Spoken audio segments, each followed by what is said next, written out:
Hey there, guys. Welcome to the second episode of Diggsville, the podcast.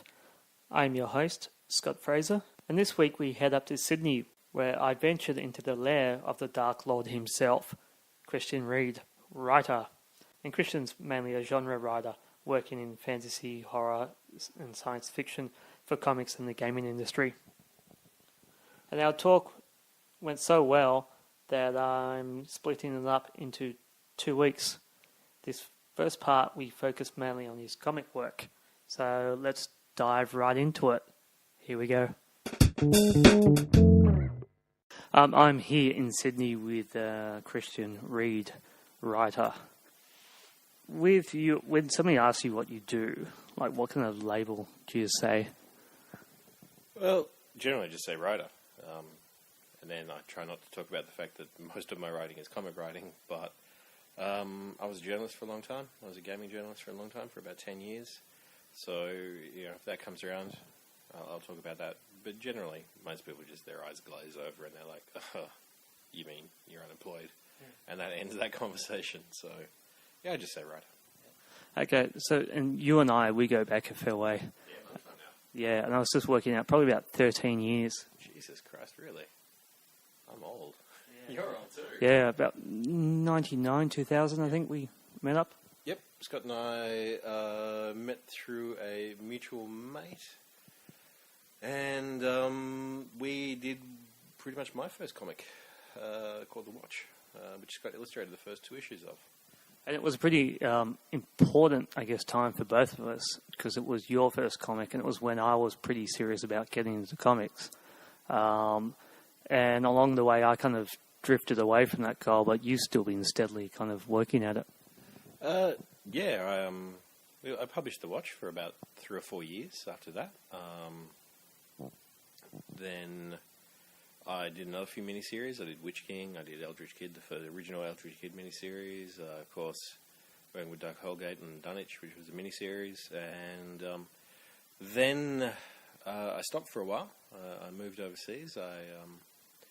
I started working for computer games, and now I'm very much back to comics.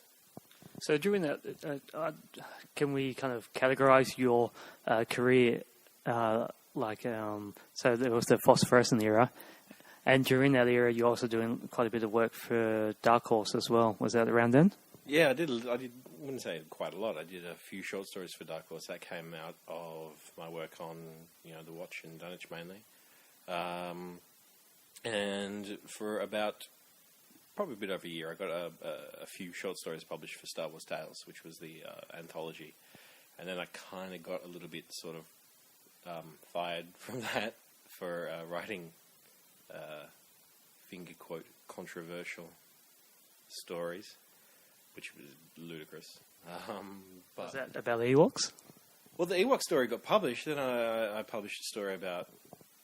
I'm not the world's biggest Star Wars fan, Like, it was fun to write some stuff for Darth Vader. It was fun to make fun of Ewoks and do, like, an Apocalypse Now kind of, Ewoks piss-take story. And then I wrote some other stuff for them. I wrote, like, a kind of Lock, Stock and Two Smoking Barrels thing. And then I wrote this thing about the death penalty. And I got these insane notes back from LucasArts going, like, neither the Ewoks nor the Viet Cong were cannibals. This is my favorite ever editorial note that I've ever received in my life. And and I didn't really want to write stories about, like, oh, Luke, you've saved the day. I didn't care about that. And so it sort of didn't, it wasn't a match made in heaven. So I stopped worrying about it pretty much. And they were like, oh no, do it again, do this story all over. You can't do anything challenging or interesting. So I just stopped trying. Okay, but so they were willing to kind of, I guess you'd proven yourself at that point, and so they were wanting to give you opportunities, but did they just stop calling? I think we just stopped calling each other. I don't know. I mean, maybe they, if anyone's listening, they're just going like, no, that guy was rubbish. But, the stories were popular. I got a cover out of it. I got to work with John McRae, one of my favourite artists ever. But looking back, I don't think I could articulate this because I was very hungry, like big time. But looking back, now I'm able to see that it just was not very artistically satisfying, and I'm aware of the kind of pomposity of that statement, but, it's true. If I was in a job just to make money, I certainly wouldn't be a writer. I'd be in a bank, I'd be an accountant, I'd be a lawyer. So if I'm not getting the kind of satisfaction that I crave from writing, why am I writing? I don't want to be that hack. I don't want to be that dude who's just like, yep, sure thing, boss. So I let it slide, and I was actually more upset about losing contact with some nice people than I ever was about losing the job. And I guess some people can do that. They either find a balance between the commercial work and the artistic work, or they don't mind doing paid for work because it's paid doing what they do. And it's a very kind of delicate balance that a lot of people find, and some people can do it and some people can't. Do you find yourself envious of the people who are happy to just take editorial and just hack it out and are happy with it? Envious? No, I'm not envious. It's kind of like it's like a skill set that I have no interest in developing. I'm not envious of a bus driver, even though they have a particular skill set. There's part of me that just thinks, just shut up and do the work, man. Just shut up and take their money. But again, ultimately, that's not what I want to be in this for. I want to be in this to say something. I want to be in this to communicate something. Now, I mainly work as a genre writer, as in film and not film. I mainly work within sort of science fiction, fantasy, and horror. And that's what I like, and that's what I like writing. So, within that particular comics field, there's a lot of fan turned pro. People who are very, very much more emotionally invested than I am in the idea of, I'm writing Darth Vader. I got to write the Chewbacca noise, And if that's your emotional investment, if that's worth it for you, that you're prepared to oh wow, man, I got to write the Aquaman. I wouldn't judge you or think less of you for doing that, but at the same time, I kind of a little bit shake my head and go, don't you just feel like how is this interesting? What are you saying to me?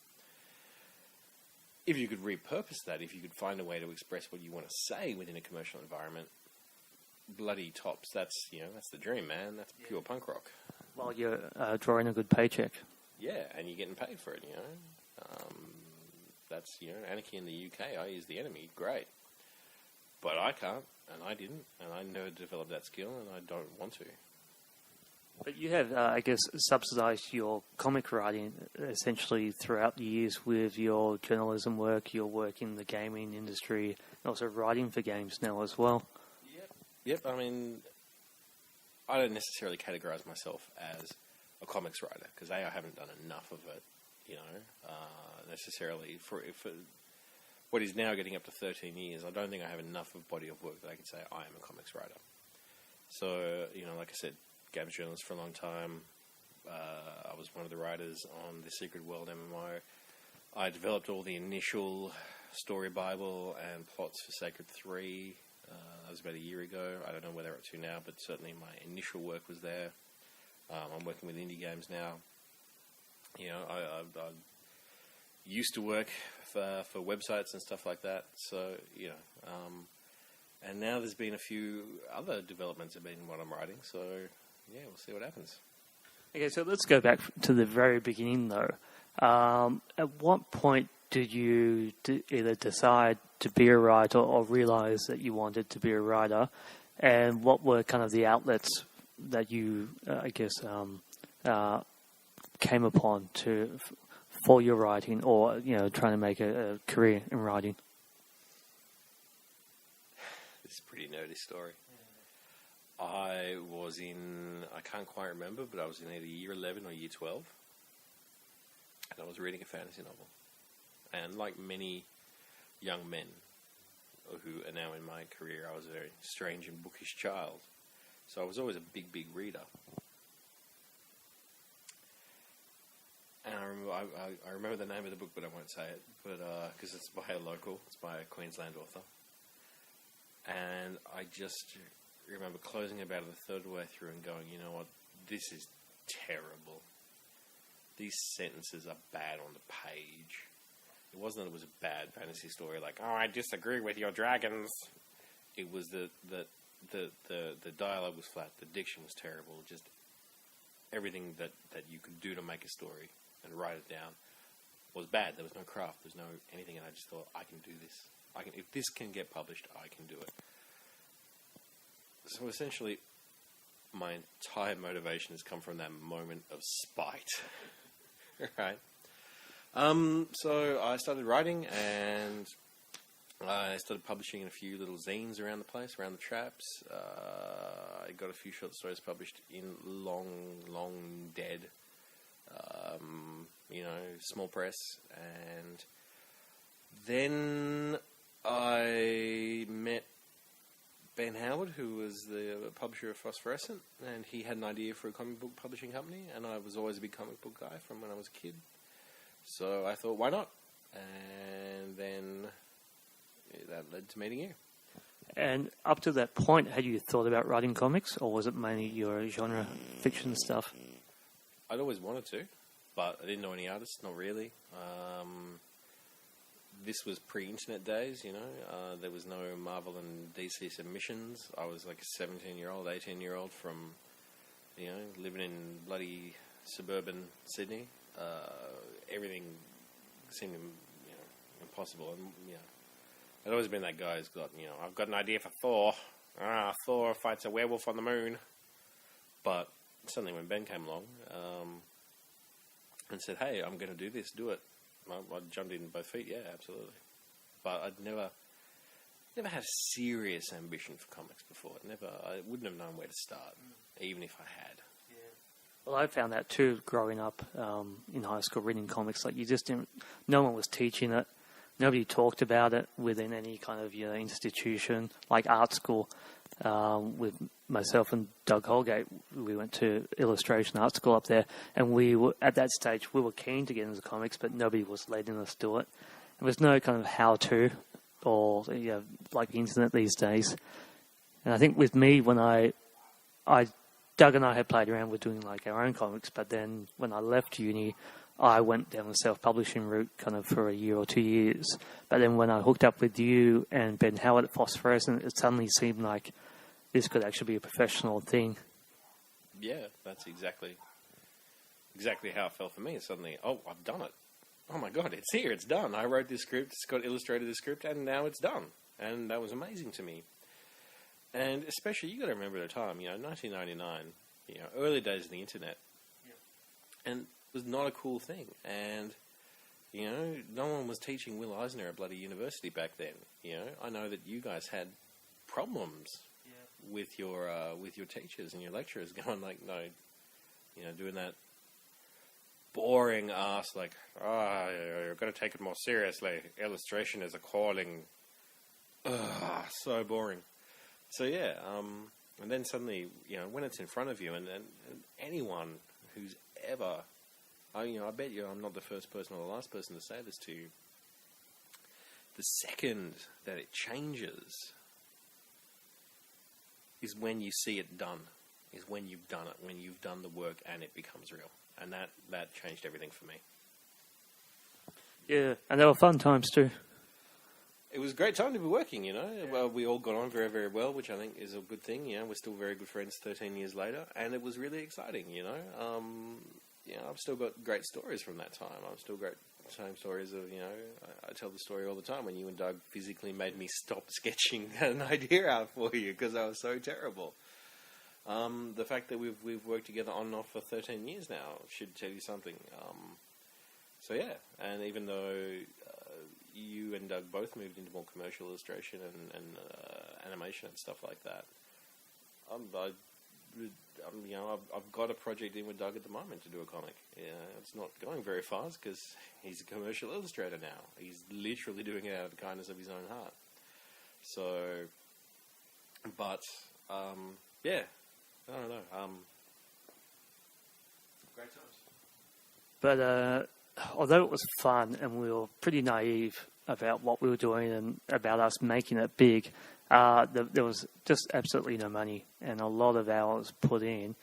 And was there ever a point for you when you thought, well, I need to make some money to live off, but I can't keep on doing this? Was that when you got into the journalism? Yeah, pretty much. Good friend of mine was working in a magazine, and I was in the right place at the right time, and I got a gig doing just a regular review column for, I think it was Hyper or PC Power Play, one of the two. And suddenly money was coming in. In fact, if you review 3 or 4 games a month, you can do okay out of it. So for a while there, I was doing pretty good. And now it is a lot quicker to write a comic than it is to draw a comic. It's a lot less labor intensive. It's one thing for me to write the sentence and then the 10,000 spaceships come down and the dinosaur man puts on his hat than it is to draw that. You know, that's like 5-6 hours if you're doing a double page spread that literally I just wrote. So it's easier for a comic writer. So I never really gave up on it. But as I sort of increasingly became, by that stage, obviously, I'd been at home for a few years by then, by about 19. But I was, getting to that point where I'm like, maybe I'd like to eat something besides this, cockroach I punched to death for dinner. So yeah, it was good to have some money, and I was enjoying it. And there was ways to make a living than playing video games all day. So I never felt that there was a, I know that for a lot of artists is that, well, I can do comics because I love comics and put in a lot of work and not get paid much money, or I can draw in the cereal box and make a lot of cash. So I never begrudged anybody going and making some money, especially even later on, everybody started getting married, having babies, stuff like that. What am I going to do? Wait, I've got a story about a bat who inherits a ladder factory. Come and draw that. Well, I could do that, or I could watch my son dress in rags, So what are you going to do?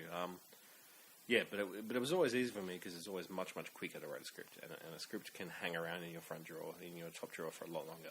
Yeah, and as an artist, it's very easy to get distracted from the 32-page book you're meant to be working on. Like, halfway through page 8, and you could easily just never go back to it for months. Yeah, and I suspect that it's a different artistic process of engagement when you go back and look at a half-finished page as opposed to a half-finished, panel description. Yeah. I suspect it's much harder for an artist to go back, especially because artists tend to judge themselves much more harshly than writers do. So, I guess because it's, all those signs are a lot clearer and immediate that you're not happy with. Whereas writing, I guess, it's a lot more cerebral. Yeah, and if you don't like something, it's pretty easy to just press backspace 5 times, A rewrite's easier. It's just, again, I think a lot of these things are just about division of labour. And I think that it's something that within the comics sort of medium, I don't think writers... I think that writers are sort of a bit unfairly lionized as the amount of work that they do. So, because I know a lot of professional illustrators now. I know it's hard work, it's long work, and the way that you judge your own work is a very different process. So, yeah, generally speaking, it's just harder. And so, part of your journey, that's a bad term, but your experience in chasing, I don't know, it was a dream, but the writing idea was you moved to New York, and was that specifically to break into mainstream American comics, or was it kind of like, well, you want to go live in New York anyway? Well, mainly it was just my girlfriend at the time said, "Hey, I got a job in New York, and I'm taking it, man." And who could blame her? You want to come? I was like, hell yeah, of course I want to come. So I illegally decamped to New York City, and while I was there, I managed to finagle my way into some meetings with DC Comics, into 2 meetings with DC Comics, and nothing ever came of it. And it was my first taste of the behind the scenes, and the old how the sausage factory, how the sausage is made. So, yeah. I forgot that you were actually living over there illegally for a while. Yep. So, living illegally, working illegally. Yeah. And you were over there for, 2 years or more? No. I was there for about 14 months. Okay. So, yeah, I was just working as a cocktail barman, living with, my girl over there, and having a good time. I really, really enjoyed it. But, Witch King came out when I was over there. That was pretty cool to see it in American stores. And, just generally speaking, it never really went anywhere. And it was the first time I came up against a really corporate mindset in how artistic, even more so than Dark Horse, really kind of, this works this way. You can't do this. You can do that. And, even at the age of kind of 29 that I was over there by that stage, I think I was still a little surprised at just how, just controlled it all was. And, yeah. It's so weird, isn't it? It's such a conservative industry. Yes, very much so. It's very top down. It seems to me that a lot of ideas are internally generated.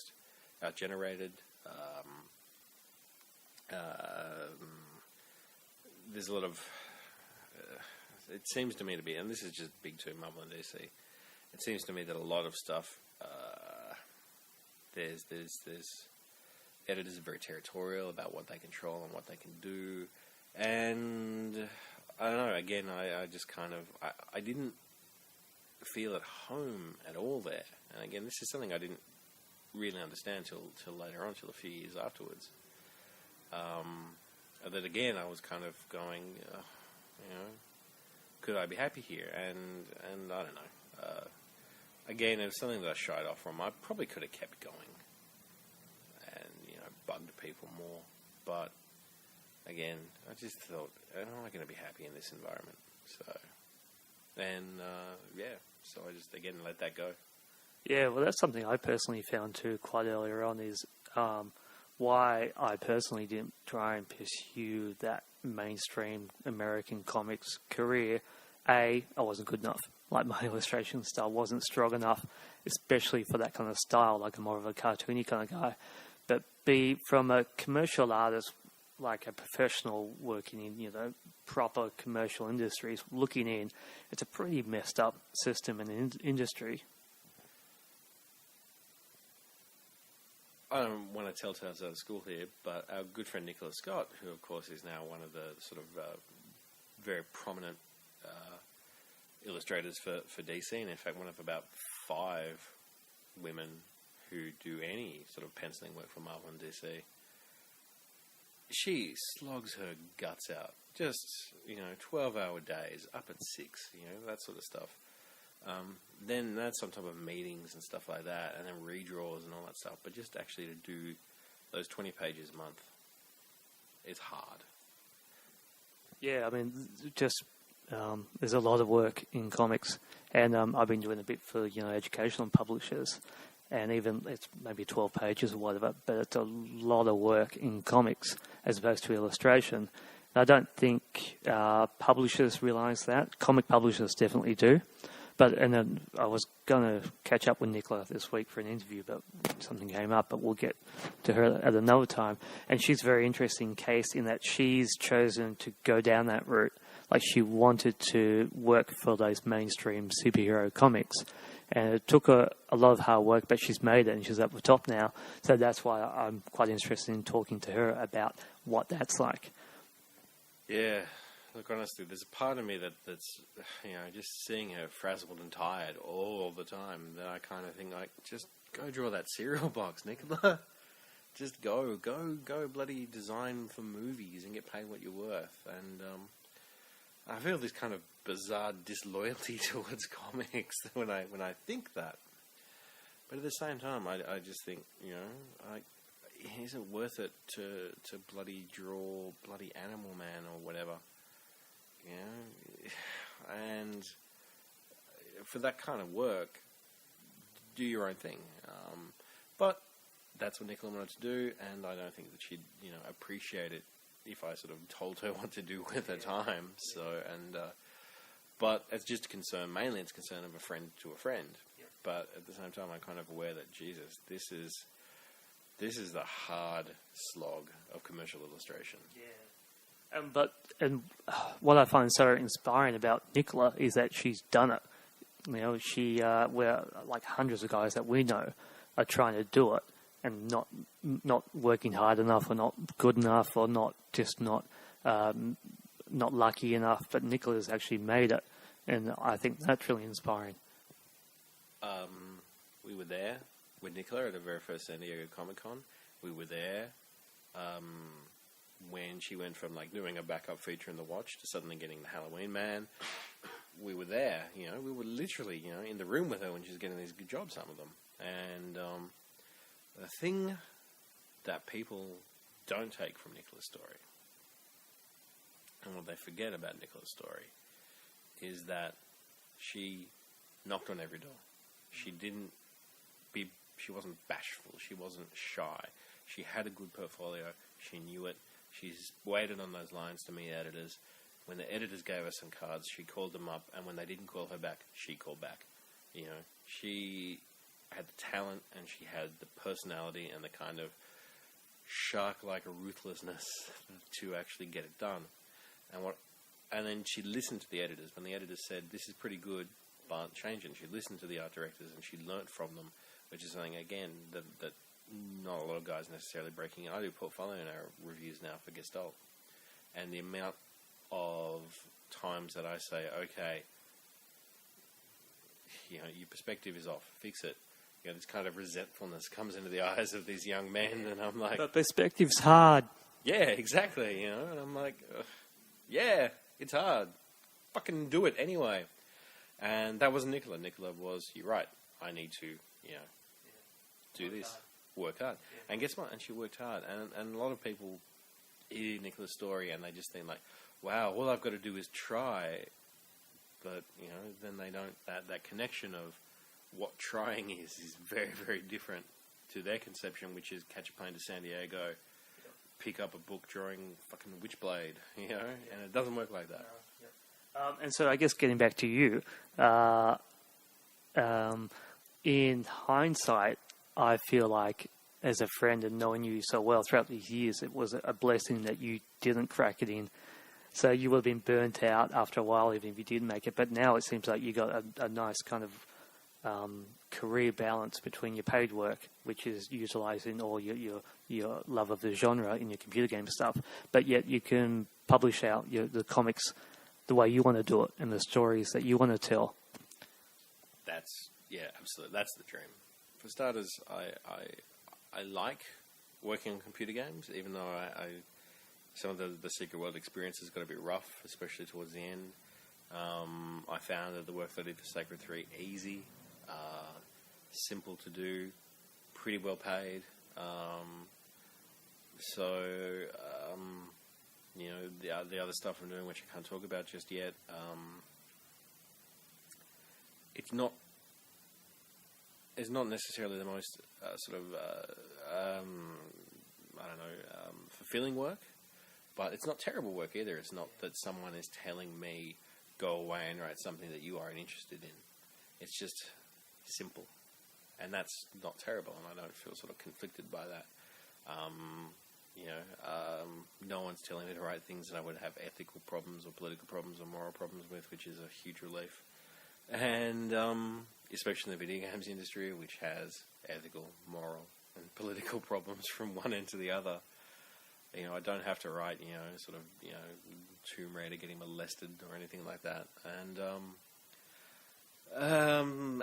I've got, you know, projects with Gestalt. I've got, you know, Unmasked is still coming out. Karnak is getting drawn as we speak. Hopefully, Legio Ex Mortis, High Dog is getting drawn as we speak.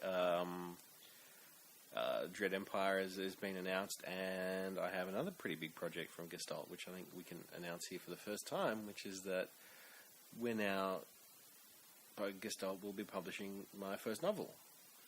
Oh. Yeah. Have they done novels before?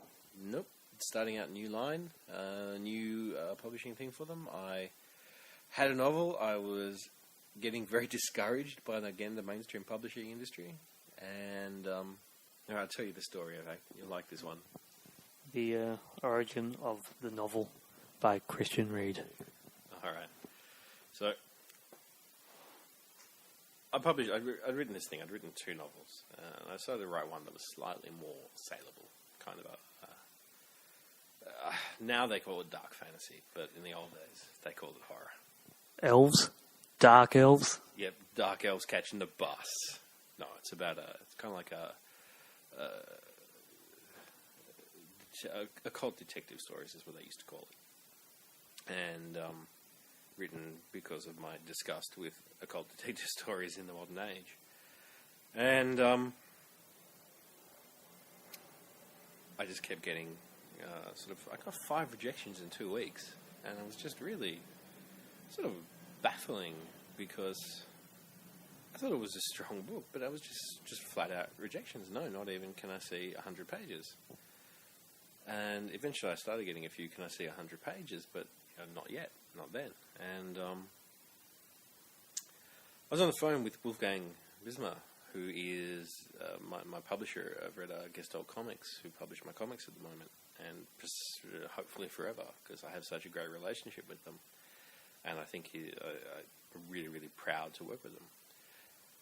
And I'm just talking some business with him. When's the colours getting here? I'll make my deadline, that sort of stuff. And I tell him about this week that I had, because in that 1 week, a girl from Brisbane was offered a 6-figure deal for her vampire fan fiction that she put up on her MySpace page. Seriously, it was something terrible like that. And an editor had seen her vampire fan fiction, which means a professional editor of novels was reading vampire fan fiction online. B, decided they could make enough money out of that to offer this girl a minimum of $100,000.